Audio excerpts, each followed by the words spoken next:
Isang matapang na security guard ang walang takot na hinarap ang 5 armadong mga holdupper na dating mga pulis na nanloob sa isang bangko.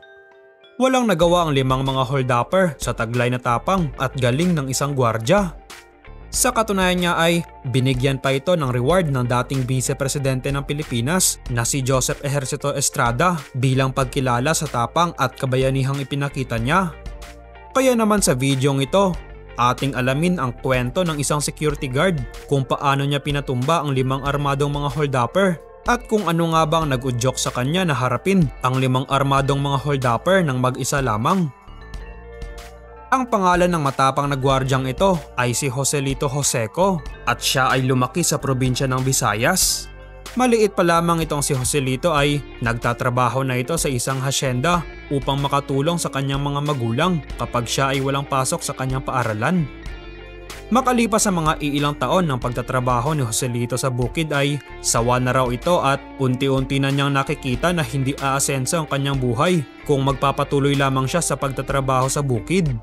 Kaagad namang lumuwas ng Maynila si Joselito upang makipagsapalaran at sa kanyang pagdating sa Maynila, kaagad rin siyang namangha sa mga naglalakihang gusali at dahil dito, namataan siya ng isang snatcher at napaghalataang isa siyang probinsyano. Dali-dali nitong hinablot ang bag ni Joselito at kumaripas ng takbo palayo. Laking gulat naman ni Joselito sa pangyayari, kaya naman hinabol niya ang snatcher hanggang sa naabutan niya ito sa isang maliit na eskinita. Subalit meron pa palang 3 kasamang lalaki ang snatcher at dahil sa kagustuhan ni Joselito na bawiin ang kanyang bag ay nakipagsuntukan ito sa snatcher at sa 3 pa nitong kasamahan. Ngunit dahil 4 ng kanyang kalaban ay nabugbog lamang ito at sa kabutihang palad ay nakita siya ng isang lalaking nagngangalang Matias. Dali-dali naman siyang dinala ni Matias sa kanyang bahay upang gamutin ang kanyang mga natamong sugat at pasa. Dahil sa baguhan at wala ring matutuluyan si Joselito ay minabuti na lamang ni Matias na sa kanilang bahay na lang muna si Joselito pansamantala. Si Matias ay isang gwardya sa isang bangko, kaya naman naisipan nitong ilapit at ipasok si Joselito sa kanyang agency at dahil nakapagtapos naman ito ng high school sa kanilang probinsya. At sa kabutihang palad, nakapasa naman si Joselito sa security guard training at nadestino sa isang paggawaan ng bakal. Subalit isang araw habang nagpapahinga si Joselito ay narinig niya ang isang balita sa TV na kung saan nilooban ang isang bangko at nasawi ang isang security guard habang sugatan naman ang isa pa. Dahil sa balitang narinig ni Joselito, nalungkot siya at napaiyak ng sobra sapagkat ang gwardyang nasawi sa pang-hold up ng bangko ay ang taong tumulong sa kanya na si Matias. Halos hindi rin matanggap ni Joselito ang pagkawalan ni Matias dahil napakalaki ng utang na loob niya dito. Walang ibang naramdaman si Joselito kundi lungkot at galit at gustong-gusto niyang ipaghiganti si Matias laban sa mga holdupper. Kaya naman pagkatapos mailibing si Matias ay hiniling ni Joselito sa kanilang agency na ilipat siya sa isang bangko.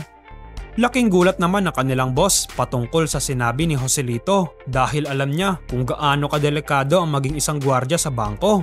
Karamihan kasi sa mga gwardya ay nagpapalipat o umaayaw kapag sila ay idestino sa isang bangko. Dahil noong mga panahong iyon ay usong-uso ang panloloob sa mga bangko at maraming gwardya ang nasawi. Ngunit kabaliktaran naman ang nais ni Joselito dahil siya pa mismo ang naglalapit ng kanyang sarili sa mas mapanganib na sitwasyon. Wala siyang pakialam kung gaano ito kadelikado sapagkat ang nasa isip lamang niya noon ay ang may paghiganti ang taong tumulong sa kanya na si Matias.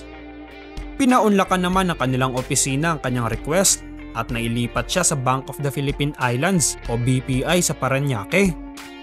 Isang araw mayroong isang grupo ng mga holdupper sakay ang isang van upang maghanap ng mga bangko na kanilang lolooban. Ang grupong ito ay pinamumunuan ng isang dating pulis na si Sergeant Enrico Mojica na nag-awol sa serbisyo kasama ang 4 pa niyang mga kasamahan na dati ring mga pulis na wala na sa serbisyo. Noong April 28, 1993, nagmanman ang kanilang grupo ng mga bangko na maaari nilang pasukin at 3 ang naging main target nila. Ang isa sa 3 bangko na kanilang tinarget ay ang bangko kung saan nakadestino si Joselito, ang Bank of the Philippine Islands o BPI Parañaque. Nang araw na iyon ay si Joselito at ang isa pa niyang kasamang gwardya ang nagbabantay sa bangko. Si Joselito ang nasa loob at ang isa naman ay nasa labas. Bago pa man pinasok ng grupo ni Mojica ang bangko ay nagpaalam muna si Joselito sa kanyang kasamahang gwardya na siya ay pupunta ng CR para umihi.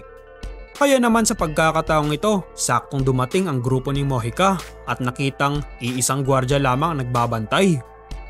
Kaya naman, kaagad silang sumalakay sa bangko at binaril ang gwardya na nasa labas. Pagkatapos ay pinasok na nila ang loob ng bangko at kaagad nagdeklara ng hold up. Dali-dali rin nilang kinaladkad ang manager upang buksan ang mga vault at ipasok ang mga pera sa kanilang mga bag. Ngunit lingid sa kaalaman ng mga hold-upper na meron pa palang isang gwardya ang nasa loob at ito ay walang iba kundi si Joselito. Sa mga panahong iyon ay naghahanda na pala si Joselito sa loob ng CR. Dito ay ginamit niya ang kanyang sariling diskarte. Siya ay umakyat sa kisame ng bangko at dumaan sa bubong upang makalabas patungo sa likurang bahagi ng bangko nang hindi napapansin. At pagkatapos ay dahan-dahan siyang lumapit sa harapan ng bangko at dito niya nakita ang van ng mga hold-upper habang nakahandusay naman sa sahig ang kasamahan niyang gwardya. Nakita niya rin sa pintuan ng bangko ang lookout ng mga hold-upper. Kaya naman, hindi na nagdalawang isip si Joselito at pinaputukan kaagad ang lookout ng mga hold-upper gamit ang kanyang shotgun. Nang marinig ng mga hold-upper ang putok, kaagad namang inutusan ng leader na si Mojica ang kanilang isang kasamahan upang tingnan kung ano ang nangyayari sa labas. Nang lumabas naman ang isa ay kaagad rin siyang pinaputukan ni Joselito gamit pa rin ang kanyang shotgun. At dahil dito, naalarma na ang natirang 3 sa loob ng bangko. Kaya naman, dali-dali na silang nag-pack up kahit hindi pa nalilimas ang lahat ng laman ng vault. Agad namang lumabas ang 2 tauhan ni Mojica at nakipagpalitan ng putok kay Joselito. Natamaan naman kaagad ni Joselito ang isang hold-upper, ngunit nakapagtago naman ang isa sa likod ng kotse. Dahan-dahan namang umakyat si Joselito pabalik sa bubong ng bangko upang mahanap kung nasaan ang iisa pang hold-upper. At mula dito, nakita niya ang pang-apat na hold-upper na nagmamatsyag sa mga nakapark na sasakyan at hinahanap siya. Kaagad namang pinaputukan ni Joselito ang hold-upper mula sa itaas ng bubong at napatumba niya naman ito. Matapos niyang mapatumba ang 4 na hold-upper, sa pag-aakalang okay na ang lahat, kaagad naman siyang bumaba at nagtungo sa loob ng bangko upang humingi ng tulong sa mga empleyado ng bangko para dalhin sa ospital ang isa pa niyang kasamang gwardya. Ngunit laking gulat ni Joselito na meron pa palang isang hold-upper sa loob at ito ay walang iba kundi ang leader na si Enrico Mojica. Agad nagkatutukan ng baril ang dalawa, subalit mas naunang bumaril si Mojica. Ngunit dahil mas malakas ang swerte ni Joselito ay hindi pumutok ang baril ni Mojica dahil naubusan na ito ng bala. Kaya naman hindi na nagdalawang isip pa si Joselito at binaril na niya ang leader na si Mojica. Matapos ang lahat ng pangyayari, kaagad ring nakilala ang kabayanihang ginawa ni Joselito. Siya ay naging laman ng mga headlines at naibalita ang kanyang mala action star na galawan sa pagpapatumba ng 5 mga hold-upper na mag-isa lamang. Siya rin ay pinangaralan ng dating vice-presidente na si Joseph Ejercito Estrada dahil sa kanyang ipinakitang tapang at kabayanihan. Hindi na rin ipinakita sa publiko ang kanyang larawan at hindi na rin ipinahayag ang kanyang mga personal information para na rin sa kanyang kaligtasan. Dahil sa pagsikat ni Joselito ay ginawan siya ng mga pelikula na hango sa kwento ng kanyang kabayanihan laban sa 5 mga hold-upper. Ano naman ang masasabi mo patungkol sa kwentong ito? Humahanga ka rin ba sa tapang na ipinakita ni Joselito? Kung oo, mag-iwan lamang ng komento sa ibaba. Paki-like na rin ang video kapag ito ay iyong nagustuhan at huwag kalimutang mag-subscribe sa channel. Maraming salamat po sa panonood.